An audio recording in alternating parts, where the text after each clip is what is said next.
Rishi Sunak has finally called an election. Maybe he jumped before he was pushed. But after 14 years of badly executed knee-jerk politics, Rishi Sunak has finally thrown in the towel. The narrative is that it won't get better than it is now, which is in itself very worrying. But also there have been serious rumblings of toppling the leader, who has overseen more people arrive in this country in the last few years than from 1066 to 2010. What is the legacy that has been left for us after 14 years of a Conservative government? Their legacy can be demonstrated with a number, and that number is 70. The highest taxes for 70 years. The highest spending for 70 years. The longest waiting list for 70 years. The highest debt for 70 years. The worst decade for growth for 70 years. And the longest uninterrupted recession per capita for 70 years. In 2010, David Cameron promised to get immigration down to the tens of thousands. He lied. Theresa May promised to reduce immigration.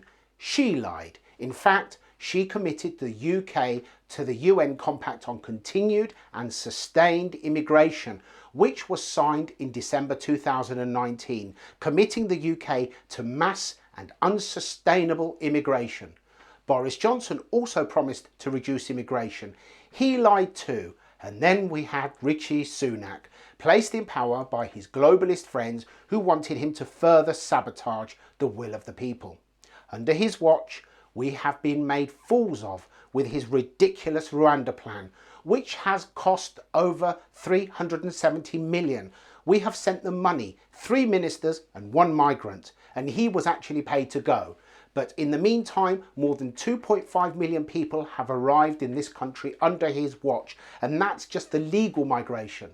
Now we have a choice, more of the same, or we could entrust Labour to take the helm, with no plan, no respect for our country, our borders, or the will of the people.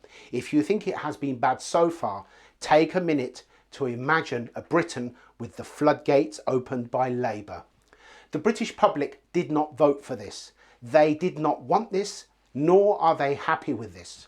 For those of you who don't mind people arriving here and jumping the queue to housing, education, healthcare and every avenue of our infrastructure, I ask you to think again.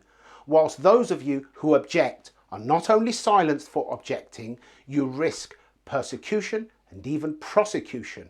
This is just the beginning. If you want change, you must vote for change before it's too late. Thank you.